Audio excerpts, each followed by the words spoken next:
I was very pleased with myself as I pulled into the driveway and pressed the garage door opener. Addie's car was already in the garage, which was nothing new since she was always home before me. She was cooking dinner, and I was trying to decide if I should surprise her before dinner, during dinner, or maybe after dinner, when we sat on the patio and chatted about our day. Our 25th wedding anniversary was in 3 weeks, so I got busy and found a 2-week cruise. We both had a lot of vacation time left, and I couldn't think of a better way to burn off some of it than by spending 2 weeks on a romantic cruise. The timing couldn't have been better, as the last of our 3 children had just gotten married, and Addie and I were alone for the first time in 21 years. It's time to spice up our relationship, bring back the spark, or, to put it a little more crudely, have some hot monkey sex.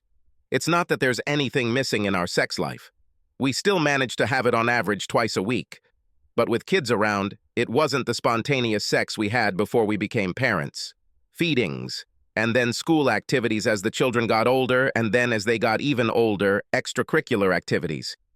There were times when it was difficult, if not almost impossible, for us to find time for each other, but now those times are over.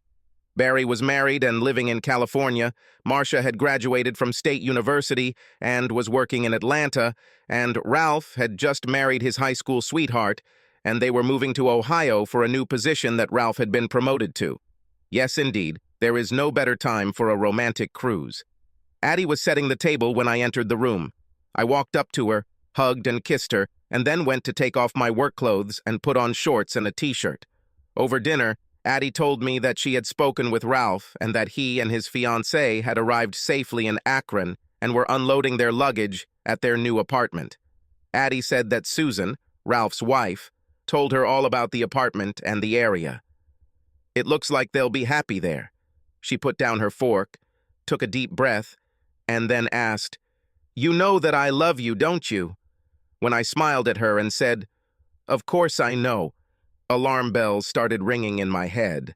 That line, "You know I love you, don't you?" ranks right up there with, "Does this dress make me look fat?" and "Honey, is my butt getting bigger?" And I said to myself, "Oh God, what did she do now? Did you hit something with your car? Made a mistake in the checkbook? And now we have an overdraft?" It was a phrase husbands didn't want to hear.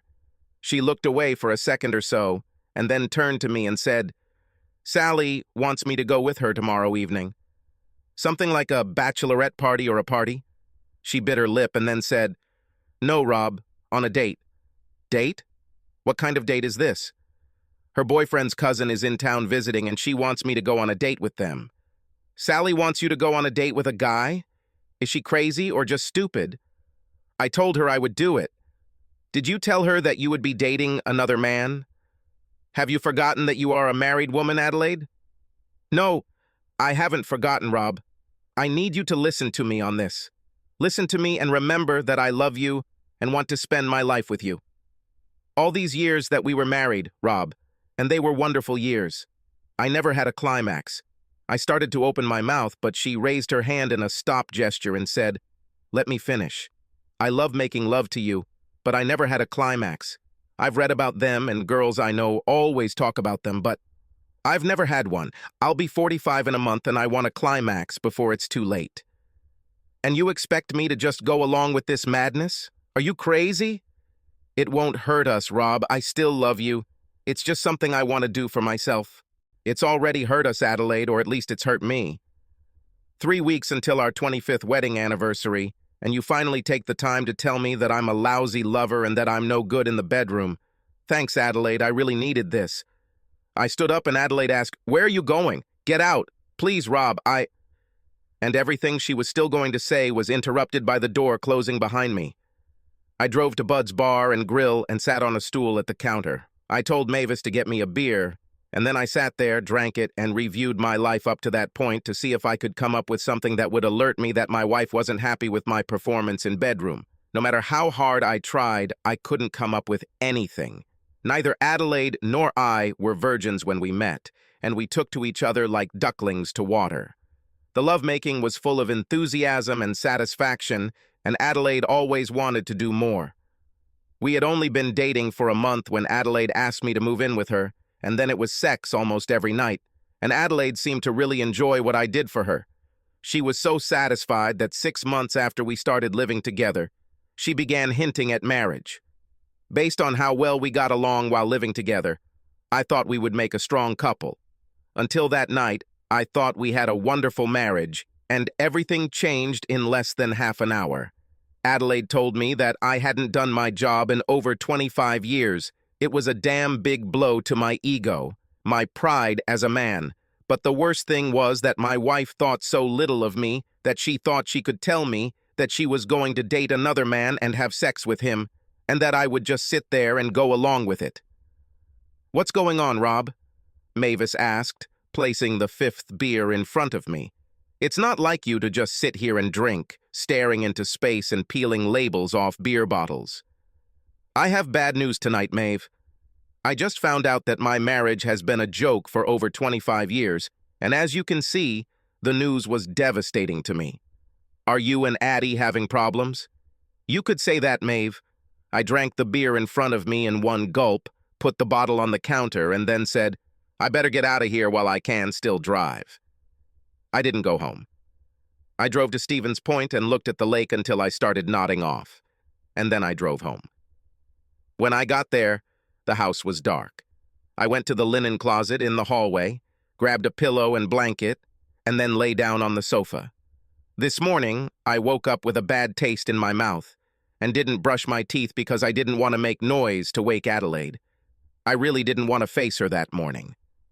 I left the house, had breakfast at the IHOP down the street from where I work, and then went to work. It wasn't a good day. I spent most of that time thinking about what I would say to Adelaide when I got home that evening. It didn't promise to be pretty. Adelaide's car wasn't in the garage when I got home, which was strange because she always got home before me. When I walked into the kitchen, the first thing I saw was the flashing red light on the answering machine. When I approached him, I saw a note on the kitchen table. It said, "Meatloaf in the microwave. Give him 3 minutes. Do not wait for me. Love you, Addie." I pressed a button on the answering machine, and a mechanical voice said, "You have one new message and one old message. First new message, Thursday, 5 to 17 p.m.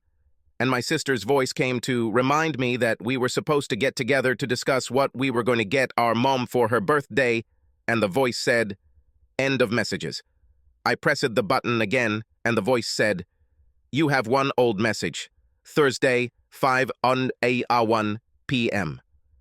"Hey, girlfriend," Sally said. "Plans change. We'll meet at Tomasino's bar at 6 instead of the restaurant. Kevin looks forward to meeting you. See you." I stood staring at the car for what seemed like an eternity, but it must have only been 20 or 30 seconds, and then I walked over to the microwave, took out what Adelaide had made for me for dinner, and then threw it at the wall. It took me a little over 3.5 hours to pack everything I wanted and load it into my pickup truck, and I left the house at 10:35. I spent the night at the motel, had breakfast at Denny's, and at 8, I called my boss and told him I'd be back late. By 10 o'clock, I had cleared out all the bank accounts, cashed in 5 certificates of deposit, and canceled all but 2 of our credit cards, which I had in my name only. At 10:15, the power of attorney was sent by registered mail from the lawyer to Adelaide, along with a note saying that she should sell the house and take the money, since the amount would be equal to what I took. Adelaide's finances would be tight until she could sell the house. But fuck her. That's how I perceived it. Next stop was canceling my cell phone contract, and then I went to Walmart and bought a cell phone within 500 minutes. At 11:30, I was sitting in my boss's office. After he told me that Adelaide had already called 5 times trying to reach me, I told him I was leaving and told him why. He told me he understood, and then told me that his brother needed someone with my abilities and asked me if I wanted to move out of state. 3 hours later, I was on my way to Denver and working for Sam's brother Dave. At 6 in the evening, I stopped at the rest area, called my parents, sister, and children, and told them all that I had left and why. My sister never really liked Adelaide, and I never knew why, but it just felt easier to give her my number, along with instructions, not to give it to anyone for any reason. I didn't give it to my children because I knew they would give it to their mother, and I didn't give it to my parents for the same reason. They always loved Adelaide very much. I told them all that I would call them once a week. I told my kids straight up that I wouldn't tell them where I was or give them my phone number because I didn't trust them to keep it away from their mother, and they weren't very happy with me. I stopped by the Mississippi River long enough to take off my wedding ring and throw it as far into the moving current as I could, then got back in my truck and headed down I-70 toward Denver. When I got to Denver, I drove to my new job and checked in, then went looking for a place to live. I found an apartment close to work and settled there. Every Friday night I called my kids, parents, and sister to see how things were going. For the first 2 months, every call to the children ended with them begging me to call their mother. She was miserable, she was distraught, and she was hopeless. I finally told them that I had no intention of ever speaking to their mother again, and if they continued to pester me about her, I would call them once a month. My sister Bev never asked me to call Addie, but she told me that Adelaide kept begging her to connect Adelaide to me. I told her that nothing had changed, and I still had no intention of ever speaking to my wife again. My parents were the ones who really pissed me off, although it was probably my mom more than my dad. One Friday I called them, my mom answered, and we talked for a few minutes. I heard some noise in the background, and then, "Rob," said Adelaide's voice. "Please, dear." I hung up, and 2 months passed before I called my parents again. It was painful. I loved her for so long, and in fact, I still loved her, but I couldn't have anything to do with her after what she did. Gradually, over the following months, all mention of Adelaide disappeared. I never asked about her, and no one talked about her. I didn't worry about getting a divorce because I didn't see any point in wasting money. At my age, getting married again was out of the question, so I didn't need to be single again. If there was a divorce, it would be because Addie would go for it, and while she didn't know where I was to be served, her only option was to divorce me for desertion, and that didn't bother me at all. There were a few women around my age where I worked, and a couple of them showed interest in me, and I started dating. I behaved well on these dates because I thought it would be unwise to start something with a coworker. What if it didn't work? Working together would be awkward. On my third date with Jolene, she asked me what my story was, and I said, "What do you mean by my story?" By the end of the second date, I usually fight off the guy's advances, and here we are on our third date, and you haven't even tried to kiss me goodnight. You must like me a little. Otherwise, we wouldn't have had our third date. Tell me...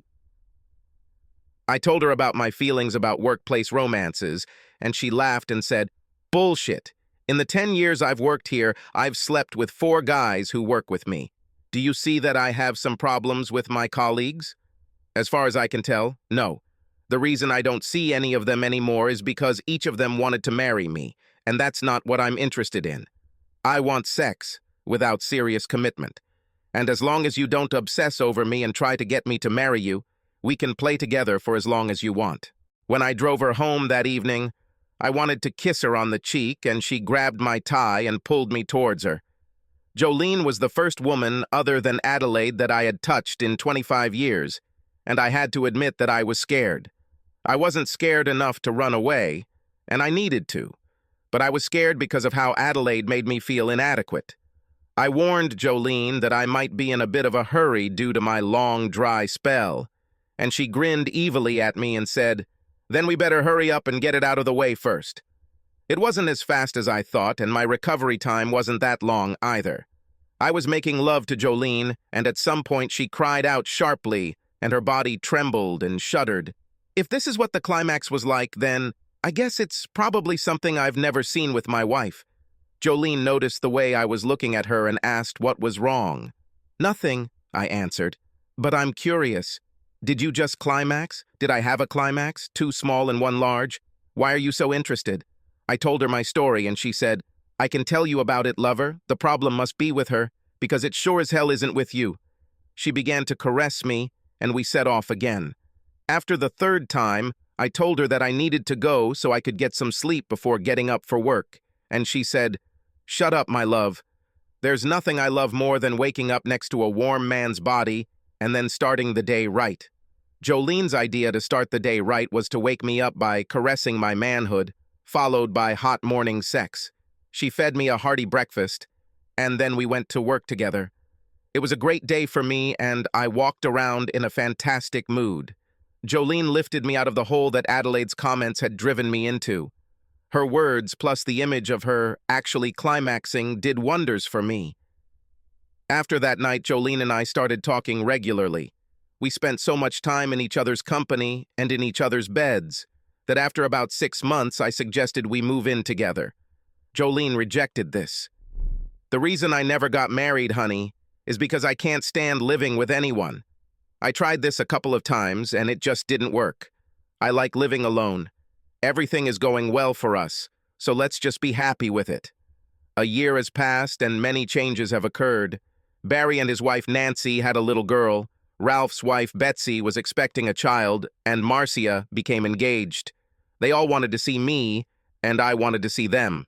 The problem was that I hadn't worked long enough at my job to accumulate enough vacation time to allow me to visit California, Georgia, and Ohio. I managed to take a couple of days off to visit my parents and sister, but they quickly passed, and although my mother insisted that I talk to Adelaide while I was there, and probably even called her to let her know I was there, I returned to Denver before Addie could respond to the information. I was afraid to let them visit me. Once they know where I am, it will only be a matter of time before one of them spills the beans to Adelaide.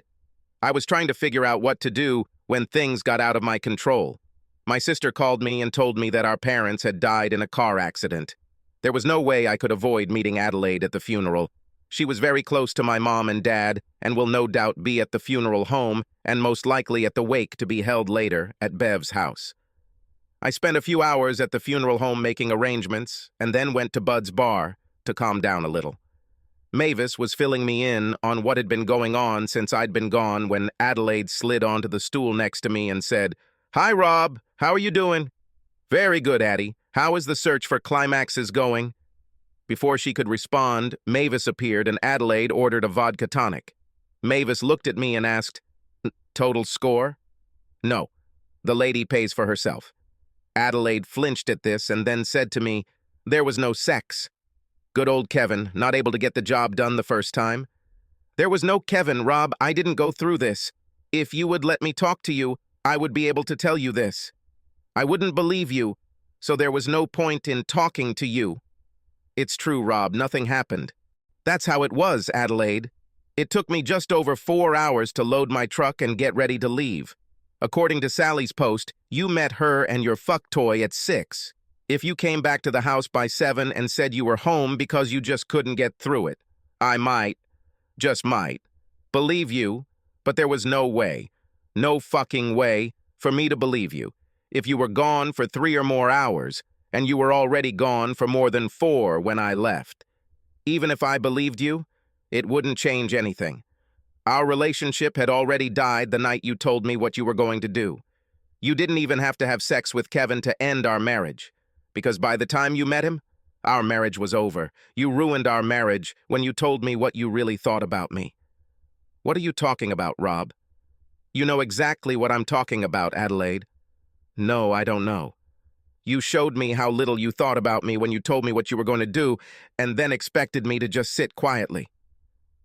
It told me what your real opinion of me was, a spineless weakling that you could bully and force me to accept. There was no way in hell we could have had any meaningful relationship after that. No, Adelaide, talking to you wouldn't change anything." "Oh my God, Rob, I never thought about anything like that. I thought I could convince you to let me do something for myself. I thought we loved each other enough that I could show you that if you let me do this, it wouldn't hurt us at all. I didn't mean long-term or anything like that. Just one time to see what it was like, but you got up and ran out before I could state my case." "Be serious, Adelaide. My reaction to what you told me told you everything you needed to know about how I felt about the idea, but you went anyway. What if Kevin hadn't brought you to climax? Who would you try next? How many more times would you like to try to get that climax?" "It wouldn't be like that, Rob. I swear it wouldn't be like that. You say it now, Adelaide, but it's after the fact, and I don't believe it. If you were willing to risk your marriage to try on Kevin, and given the slightest chance I would go along with it and he wouldn't, you'd think that if I let you get away with it once, I would probably let you try again. And even if I had given up on the second try, you would have done what you did with Kevin and just left again. If only there was one more meatloaf in the oven, and don't wait for me. What can I do to convince you that you are wrong about this? How can I convince you that nothing happened between me and Kevin? You can't, Adelaide. What you could have done, what you should have done, is come to me with your problems when you had them, so that we could work on them together to see if we could do something to solve the problems, but you didn't do this. You ambushed me. Let me ask you this question, Adelaide. Have any of the men you've been in bed with since I left brought you to climax? It's disgusting to say such things. I haven't slept with anyone since the last time I was with you. Knowing how much you liked sex, oh yes, I believe it. Damn it, Rob, it's true. I came home and found you gone and it killed me. I fell to pieces and was hopeless for several months. When I finally pulled myself together, I knew without a doubt that if you came back and found that I was in bed with another man, there would be no chance of me ever getting you back. I swear to God I didn't have anyone. I love you, Rob. I need you. I need to be with you. It's just too bad you didn't feel that way and think that way the day you left the house to meet Kevin. I slid off the stool and walked out of the tavern. Of course, it didn't end there. All 3 children flew in for the funeral, and my sister's house became the place where the family gathered. I saw my granddaughter for the first time and met Marcia's fiancé. The conversations were of a general nature, and carefully avoided conversations between Addie and me. Adelaide was at the funeral home every time I went there, but as soon as she walked toward me, I moved in the other direction. It wasn't easy to avoid her. For more than 25 years, we have been a part of each other's lives. I loved her selflessly and did not deceive myself. I still loved her. Seeing her and knowing that everything was over between us tore my soul. After the funeral, Bev had a wake, and of course Addie came to it. It was harder to avoid Addie there than at the funeral home and cemetery because every time she came near me, one of our children was with her. If I had been smart, I would have left the wake, went to the bar, and sat there until it was over. But, unfortunately, with the departure of my parents, I became the head of the family and was obliged to stay until the end. As the last of the sympathizers left the wake, Barry, Ralph, and Marcia cornered me, and Barry said, "We need to talk, Dad." "Okay, go ahead." "Not here. We need a place that is a little more private." "For what?" "There is no one here except family, or those who are going to become family. The rest of the family doesn't need to hear this." Bev, who was standing behind me, told us we could use her sewing room, so the 4 of us went in and closed the door. "Okay," I said, "let's do it. You need to stop this crap with your mom. You are still married to each other, and she needs you. You need to go home with her." I started talking, but he raised his hand and said, "Let me finish. Mom told us what she did, and all 3 of us thought she had to be brain dead to think she could hit you with it and not expect any consequences. And what's more, we told her so. But she didn't go for it. She pulled her head out of her ass just in time to retreat and return home to you. That's what she says. But if she didn't go through with it, what did she do from the time she was supposed to meet her new boyfriend in bed at 6 until she got home? I wasn't packed, loaded, and ready to leave until almost 11. It's been over 4 hours since I was still in the house, and she wasn't home when I finally left.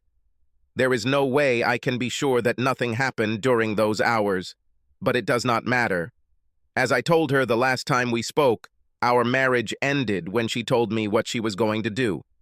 This is the key, and remember, she told me what she was going to do.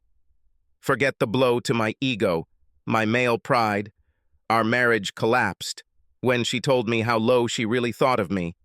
Mom told us what you told her at Murphy's, but Dad, you're full of crap. Mom didn't tell you anything like that. It was just the way you chose to interpret what she said.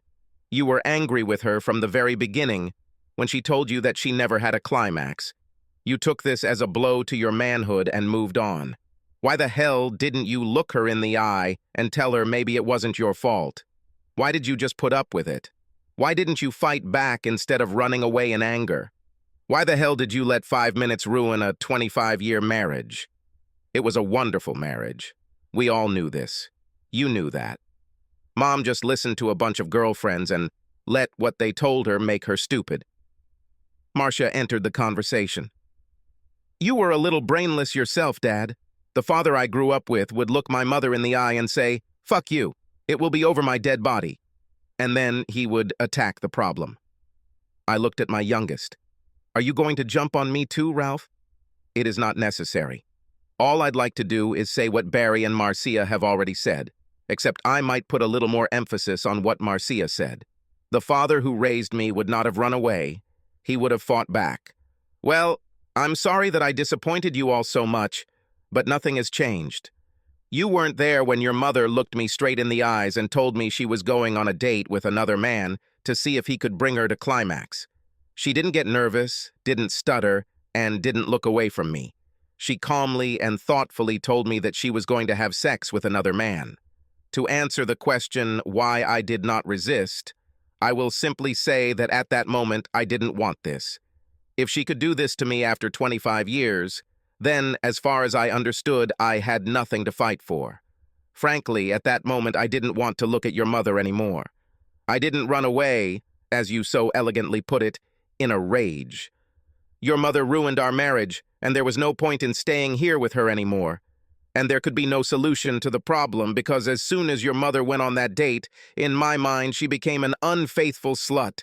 She claims she came to her senses and didn't go through with it, but I don't believe it. Not for 1 minute. She wasn't home when I returned from work. She met her lover at 6 and was still gone when I left shortly before 11. Get this firmly ingrained in your heads. Your mother ruined our marriage. I have nothing to do with this. I'm moving on with my life, and I'm happy where this life is now, and I see no reason to change it. I'm sorry your mother is unhappy in her situation, but she did it herself. As far as I understand, the issue is closed, and I do not intend to return to it again. Are we all clear on this? Sorry, Dad, Barry said, but I have to take Mom's side on this. Me too, Marcia said. I looked at Ralph, and he just looked at me and shrugged. So be it, I said and left the room. I said goodnight to Bev and went to the room I was using. I packed my things, got everything ready to leave in the morning, and then went to bed. How did you cope with everything? Jolene asked me on my first day of work. Badly. Bearing my parents was hard enough, but my wife was always there, and that only made it worse. Then my kids attacked me, trying to get me to get back together with her, and when I said no, they told me they were on her side. In general, the trip was not at all pleasant. Well, honey, you need to look at this from the other side. Which? Is there another side to this? You're back, and your stress reliever is sitting here, ready to relieve that stress.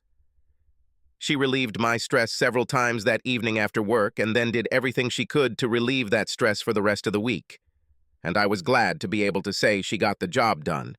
2 months flew by unnoticed. The work was going well. My relationship with Jolene was going well, and then life got complicated again. I was having dinner with Jolene at Angelina's when Adelaide came to our table and poured a glass of water over Jolene's head. This is my husband, with whom you are sitting, a tramp, and if you don't get away from him, I will claw your eyes out. Jolene had a margarita in her hand and threw the drink in Adelaide's face, then jumped out of her seat in a flash. She slammed her open palm hard into Adelaide's face, causing Adelaide to stagger, and then Adelaide lowered her head and lunged at Jolene. There was a lot of hair pulling, slapping, screaming, and yelling.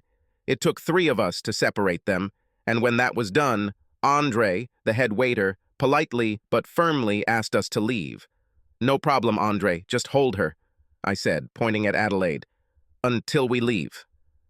I don't want to continue this in the parking lot. I took Jolene's hand, and we left. When we got into the car, Jolene said, You didn't tell me that you brought your wife with you when you returned from the funeral. I have no idea how she ended up here. Of course, I didn't bring her with me. I can't even imagine why she's here. Don't be stupid, Rob, even though I know why she's here. You know? Then please enlighten me. She's here to fight for you. She told you this when she gave me a bath. What do you mean? I believe her exact words were, "This is my husband you are sitting with." And she put a lot of emphasis on the "my husband" part. She stated her rights in no uncertain terms. I do not believe in this. More than once I let her know in no uncertain terms that it was all over between us. She obviously decided that it wasn't so. We were silent the rest of the way to her house. As I walked her to the door, I said, "I'm sorry that the evening was ruined and that you had to go through that." "This is wrong. It was the most fun I've had in years." She pulled me into the bedroom and said, "All we have to do now is give this night the perfect ending." She was wild and insatiable. Throwing water on her and starting a fight must have ignited something in her, and she continued to pester me until I could no longer answer her call. The irony when I thought about it was that she had gotten into an argument with a woman who told me I couldn't make her climax. But that night Jolene had more climaxes than I could remember. I fell asleep in Jolene's arms. In the morning, Jolene woke me up and we had fantastic sex again. When we finished, she propped herself up on her elbow and kissed me. "Thank you, my love. It was the perfect ending." "Thank you, baby. It was a pleasure. I won't be in the office today. I'm meeting with clients, so I won't see you until this evening." "Nothing else will happen, lover." When I said it was a perfect ending, I was talking about our personal relationship. "Why? What have I done?" "You didn't do anything, love, but when I looked into your wife's eyes tonight, I saw that she was determined to get you back. I won't be the one to stand in her way." "That doesn't make sense, Jolene." "I told you, she's finished. Perhaps as far as you are concerned, but not as far as she is concerned. She obviously decided that she would get you back, despite what you told her. I will not interfere with such strong love. I've never made a secret of where we are, Rob. Good friends and bed buddies, and that's all it was ever meant to be. If your wife fights for you, she will not fight with me." When I returned to my house, I found Adelaide sitting on the steps of my porch. "What the hell are you doing here, Adelaide?" "You are my husband, Rob.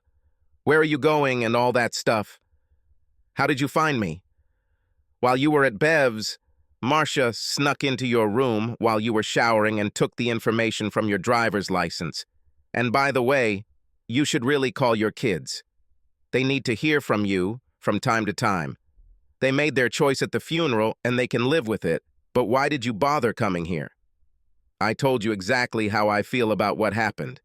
I noticed that despite what you said, you did not divorce me. Why waste money? I don't need to be single since I never plan to get married again. That's good because I would have fought it and all we would have achieved was helping two lawyers maintain their standard of living. Why would you struggle to keep someone in your life who doesn't want you? How about it because I want you? I loved you for more than 25 years and never stopped loving you.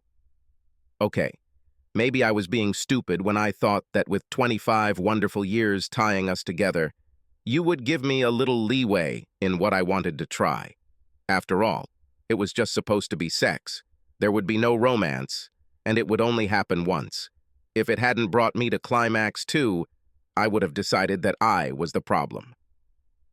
That's like saying that if you climaxed with him, the problem would be me, and in your opinion, I would become less masculine because I wouldn't be able to do my job.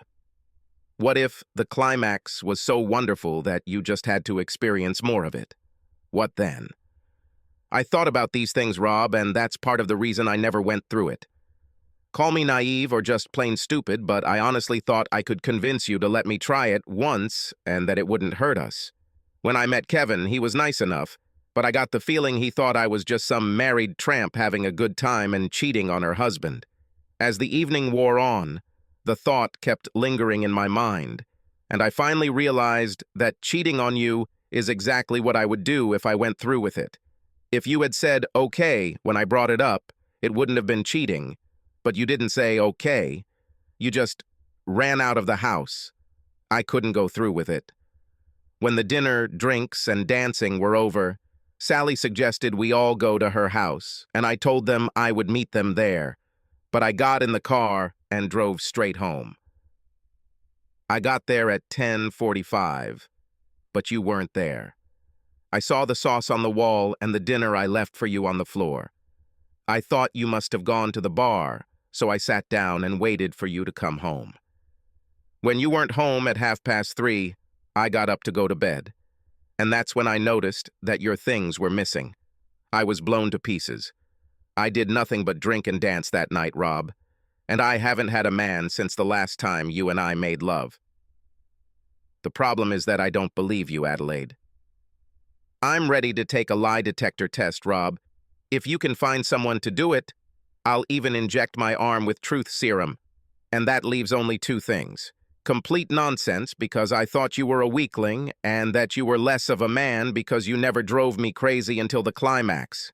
There's no way I could have spent 25 years with you if you were a spineless weakling. If this was what I thought about you, you would have seen plenty of evidence of it long before that night. Think about it, Rob. Could we have had 25 wonderful years if I had not loved and respected you as a man, husband, and father? The same applies to the climax. Have you ever thought that maybe instead of you not being able to give it to me, it was I who was not being able to have it? I wanted to see what it was like, to experience it for myself, and I asked you to let me try.